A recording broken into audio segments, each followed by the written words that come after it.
A couple of weeks ago, a friend called me and he said, "Dave, have you ever had vertigo before?"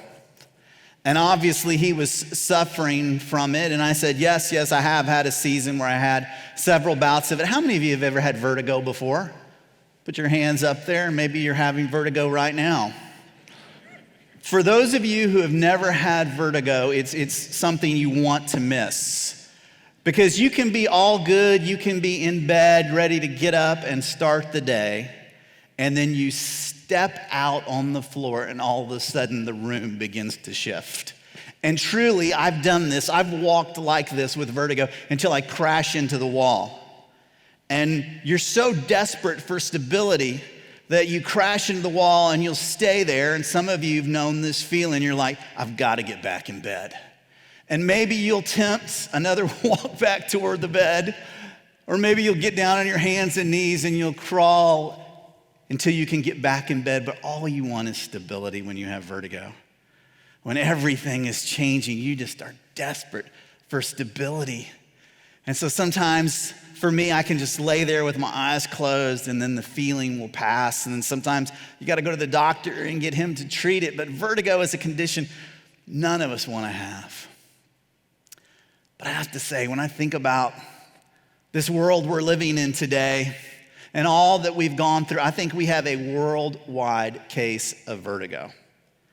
I think things have shifted so much.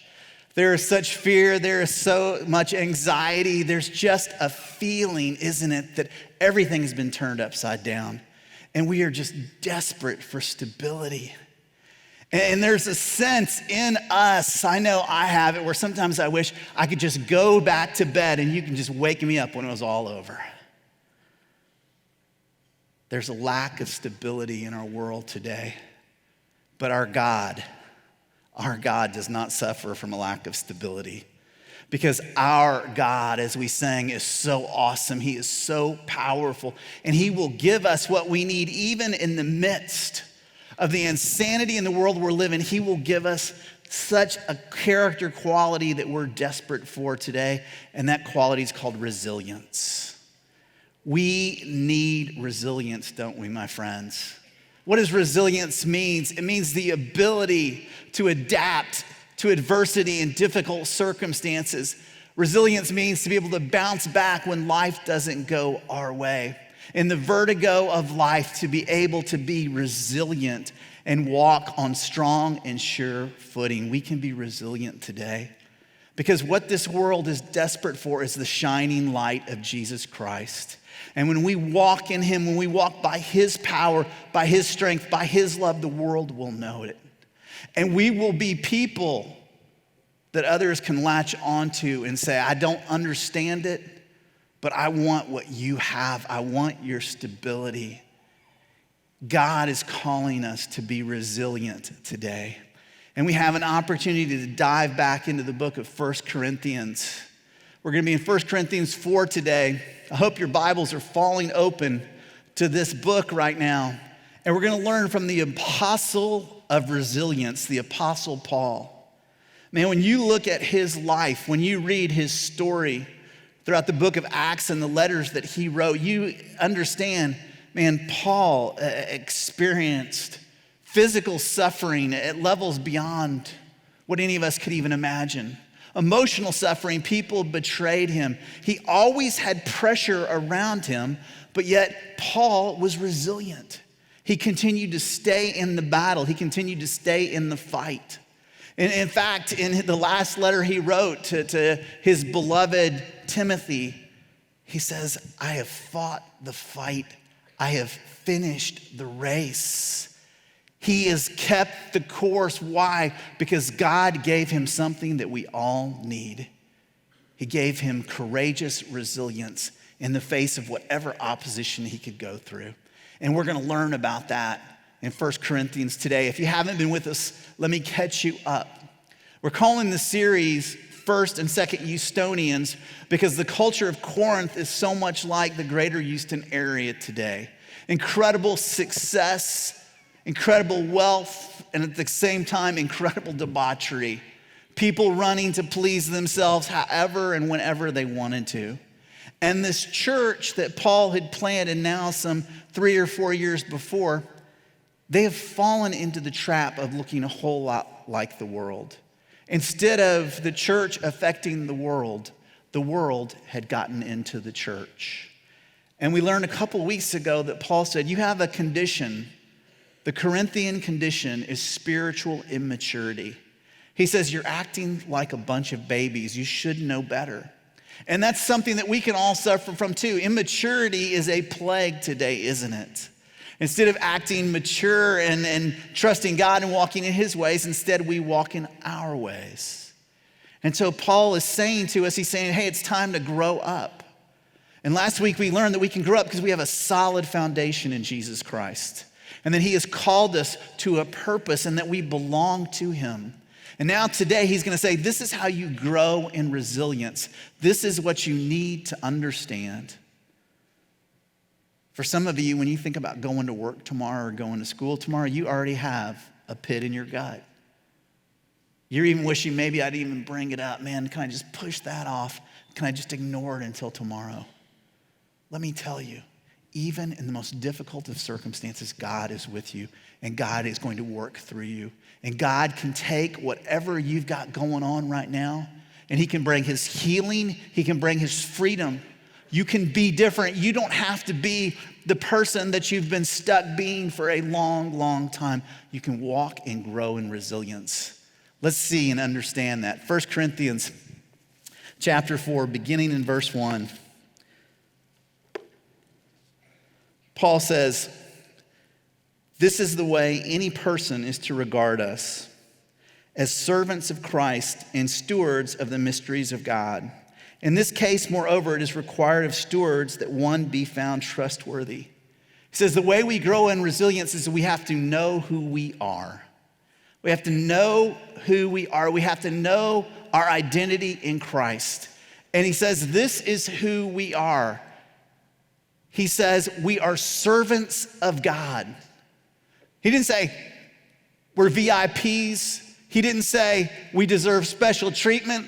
He didn't say, hey, I've been in this game a long time. Give me special status. No, Paul said we are servants of God. You have to be convinced of who you are in him. You have to get the perspective of your life. Every one of us has a job description. And he says your job description, resilience comes when you remind yourself every day, I'm a servant of God. But it's interesting because he uses a different word for servant than we often see in his letters. Often he uses the word diakonos, the Greek word diakonos for servants, which means deacon. Or sometimes he'll use the word doulos, which means bondservant. But this word he uses is the Greek word huperetes, which means an under-rower. The word for servant is the word under-rower. Now, what's an under-rower? The people in Corinth would have understood this because they saw Roman warships pass by all the time. Corinth was on the sea, and it's the picture of a warship. And in the belly of the warship, at the lowest level of the warship, are the men that rowed the ship.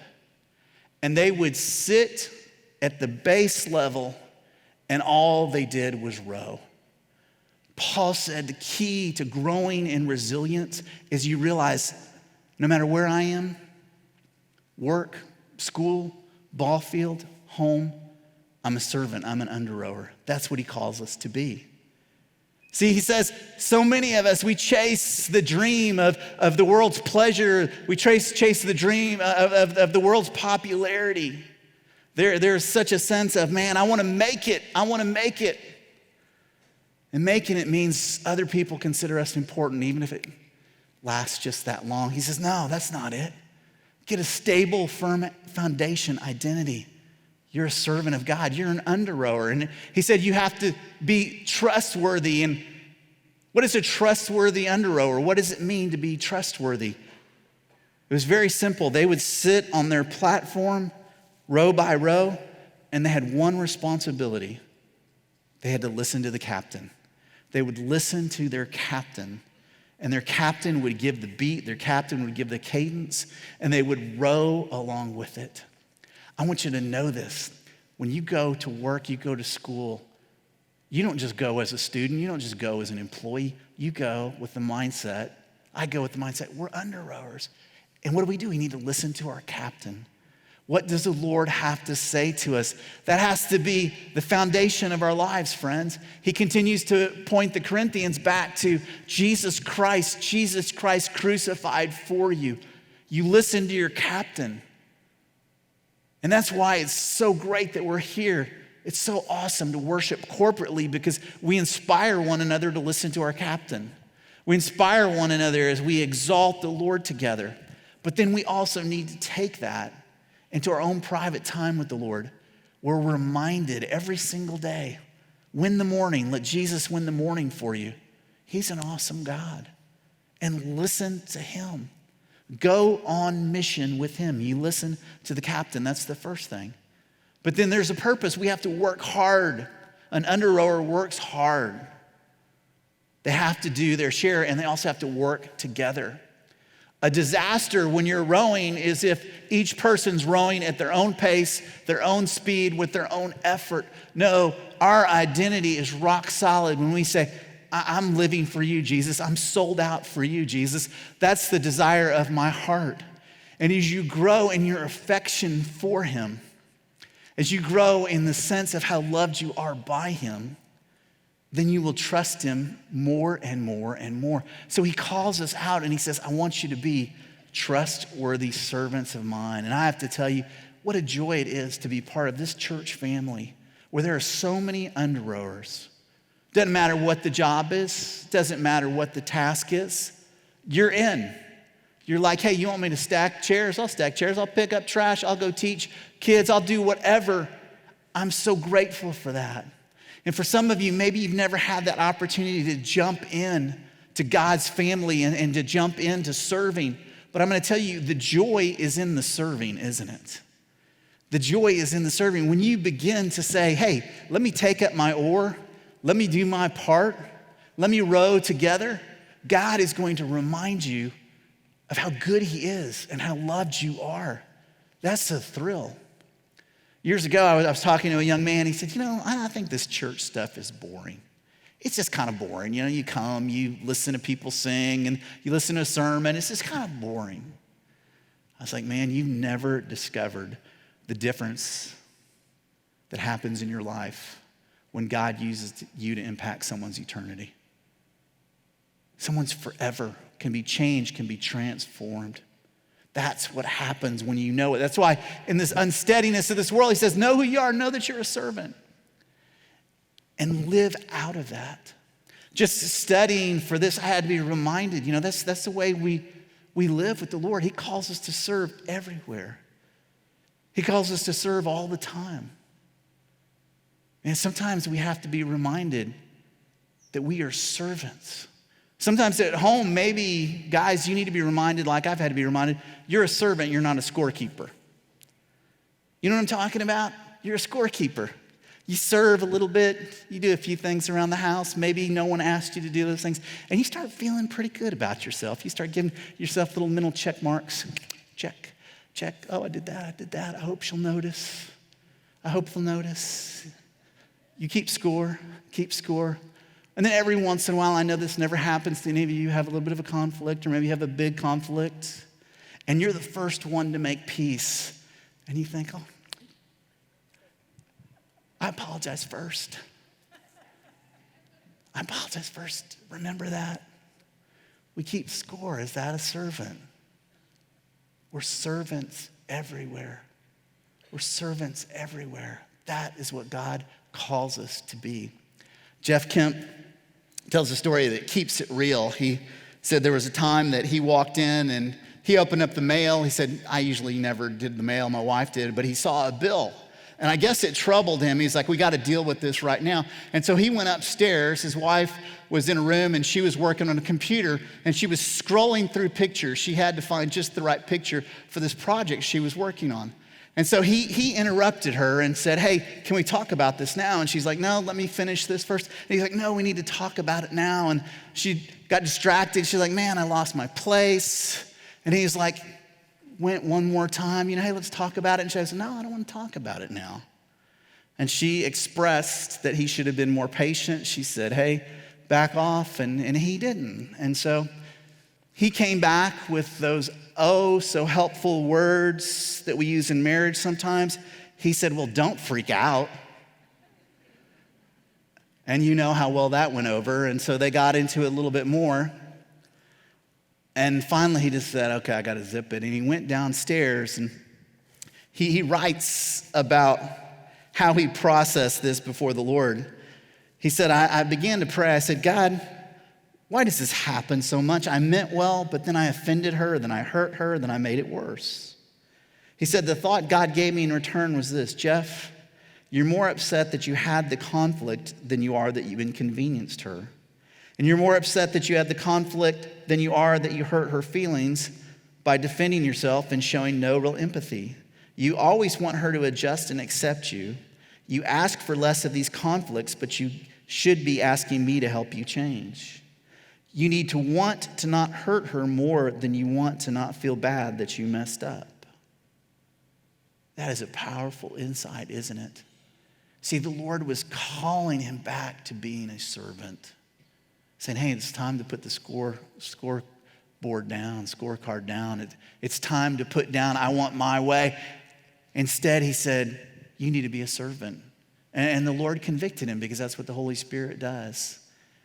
And he said, I knew I was wrong. And so as a servant, he went back to her and he apologized the right way. He said, I'm sorry. I'm sorry. Will you please forgive me? And she did. And she did. And that's just a snapshot of the way we resolve conflict when we remember that we're servants of the Lord. Remember what Jesus said? Remember what he said? Something so shocking. This is God who has come, the most important person that has ever lived, ever will live. Jesus is walking the face of the earth, and his disciples got into it because they wanted to be great in his kingdom. They wanted to be VIPs, and he said, guys, you're missing it. He goes, if you want to be great, you need to be a servant. And then he said, the Son of Man, he's talking about himself. He goes, he did not come to be served, but to serve. What did Jesus do? Jesus washed disciples' feet. Jesus laid down his life for us. He says, this is who you are when you know that you are a servant of God. Lord, use me wherever, whenever, however. That's a stable life. Circumstances can be horrible around you, but when you realize that's who you are. And then he goes on in such a practical fashion. He goes on and he helps us say, okay, this is who you are. You need to be reminded of this. But then he says, this is how you live under opposition and criticism. And Paul suffered a lot of opposition and criticism. The Corinthians criticized him. They said, hey, you're not polished enough speaker, Paul. We like Apollos better. Or, man, you're not with it. This new wisdom, this wisdom that our philosophers talk about, you're not with it. He was often criticized, but this is how he lived. This is a picture of the resilient lifestyle. Verse 3. When facing opposition, he says, but to me it is an insignificant matter that I would be examined by you or by any human court. In fact, I do not even examine myself. Paul says, in the face of criticism and opposition, I don't let it bother me. He says, it's an insignificant matter to me. Now, I could poll the whole room and say, how many of us have been criticized within the last week or two? And almost all of us would raise our hand. I could even say probably how many of you were criticized on the way to church this morning, and I would start a fight, so I'm not going to do that. But we deal with criticism. The power that Paul shared, that it doesn't have to rip our guts up, that dealing with criticism and opposition doesn't have to put us in the pit of despair, that dealing with opposition and criticism doesn't have to make us so mad that we either lash out at others or we internally withdraw from other people. Man, could that really be possible? Could that be possible? But it's like what Jesus said to a man who was paralyzed. He said, hey, do you want to get well? Do you want to get well? We can get well. Man, I need to get well. Because the opinions of people mean far too much to me, and I think they mean far too much to you, because that's the world we live in right now. And Paul says it doesn't have to be that way, because that's not how I live. I live and I walk in courageous resilience, even when opposition comes my way, even when he's thrown into prison. Even when he stood in front of the most powerful Roman officials, he said, I am rock solid resilient because I trust my God. And I don't have to be broken down by the opinions of the world. And he says this, did you catch it?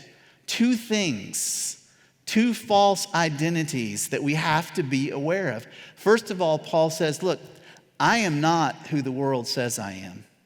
He says, I am not who the world says I am. He says, they can make those comments about my speaking ability. They can make those comments about who I am, my gifting, whatever. They can say whatever they want to say, but I know who I am. I know I'm a servant of God. I know that God put me here right now.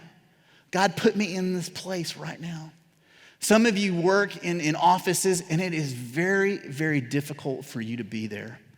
And maybe there's a sense that you have, which is normal. Man, I wish I could pull the eject cord. How do I get out of this place? Because it's hard. It's turbulent.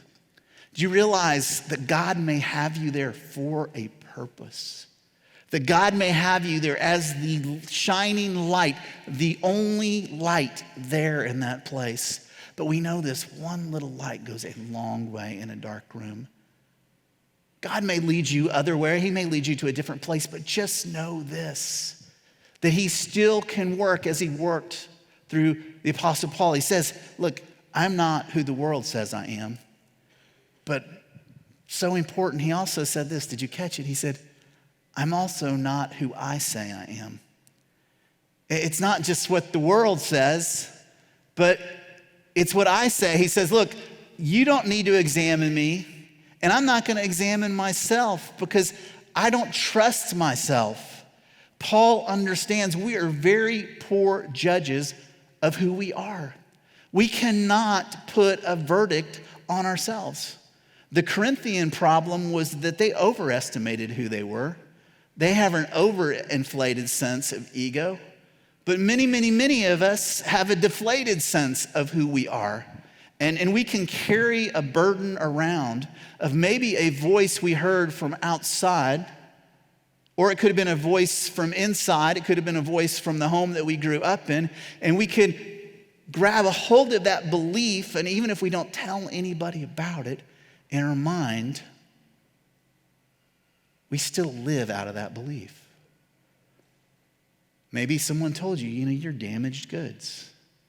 Maybe someone told you you're unlovable. Or maybe somebody said you're not the smart one in our family, or you're the rebellious one. Maybe they put some kind of a label on that, and then you embrace that label because that's the way the enemy works. He's in identity theft.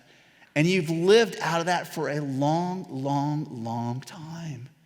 And when you do, what does that cause you to do? It causes you to be protective, to be cautious, to not fulfill the purpose God has for us, but instead to crash into the anxiety and the junk in the world. Paul says, hey, I don't trust the world's opinion of me, and I don't trust my opinion of me. And we live in a world where there is opinions flying everywhere.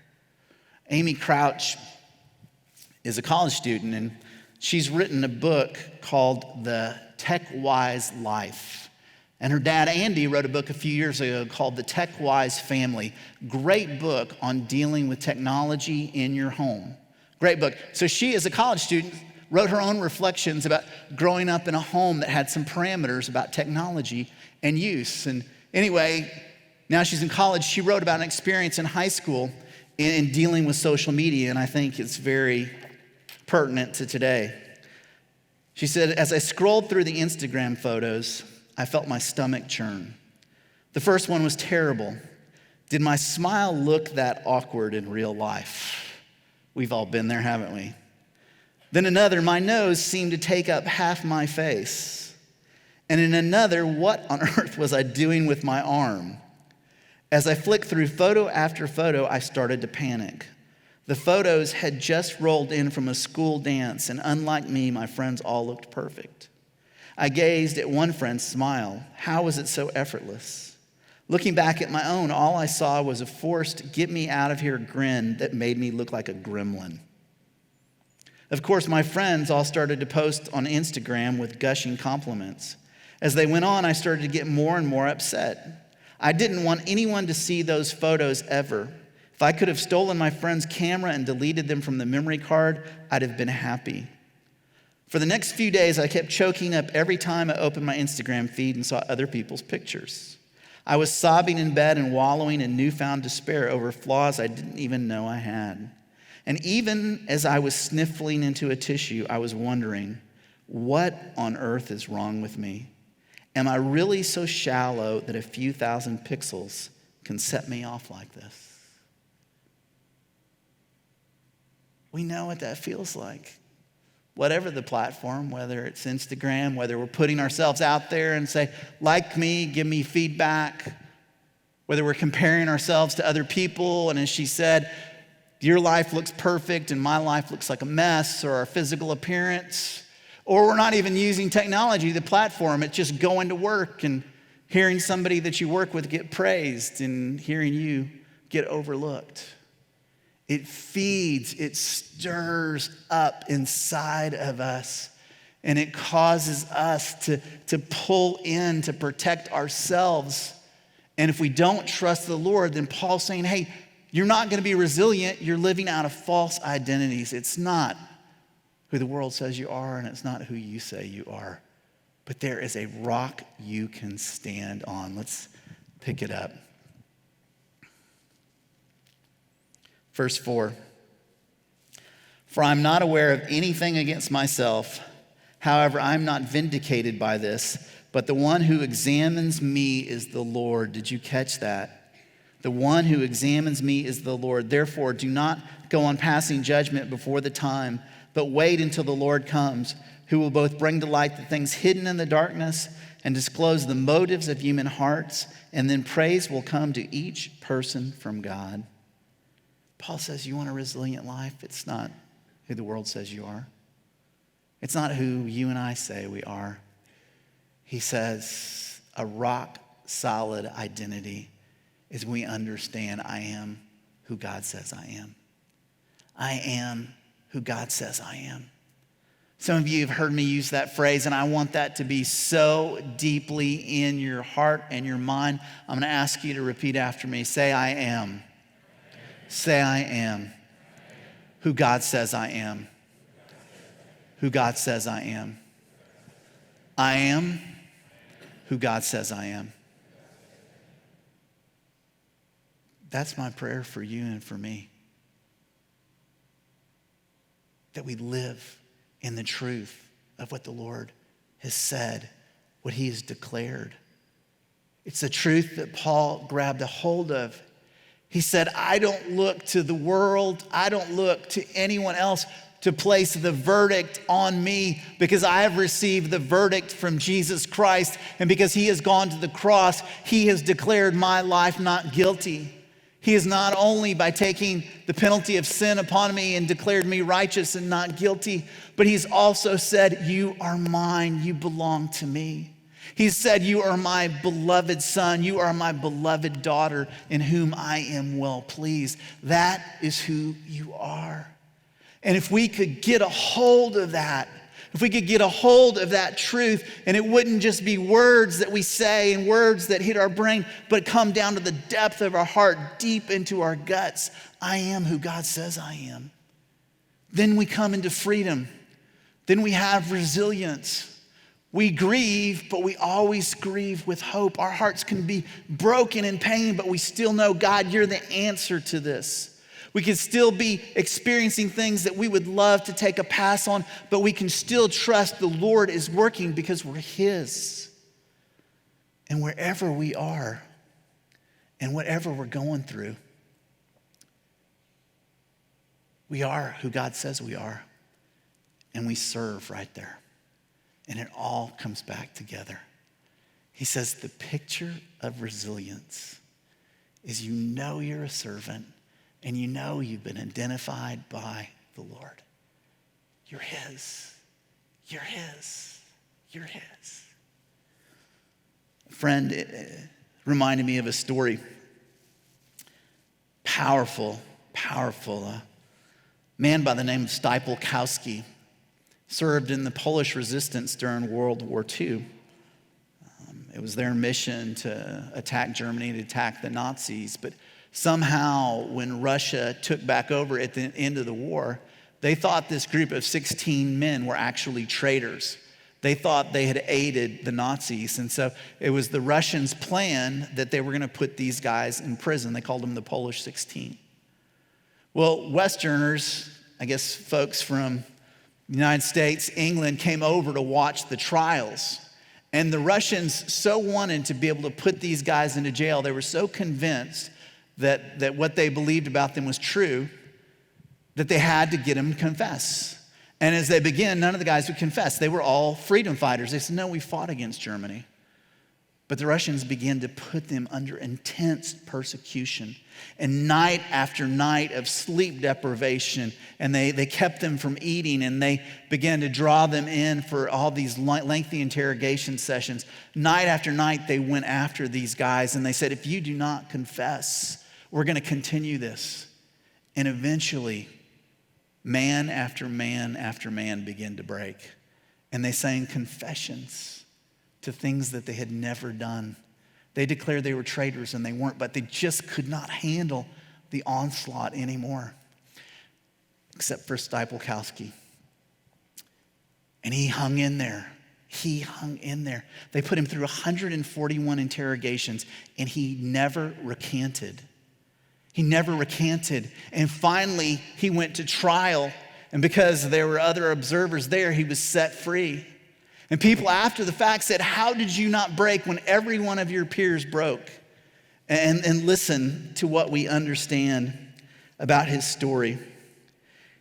The reason for his endurance was that he daily presented himself to God and his accusers in absolute honesty. He knew he was loved. He knew he was accepted, forgiven, and cleansed. So whenever they accused him of some personal wrong, he freely admitted it. He welcomed it. Again and again, he humbly said, I never felt it necessary to justify myself with excuses. When they showed me I was a coward, I already knew it. When they shook their finger at me with accusations of filthy, lewd feelings, I already knew that.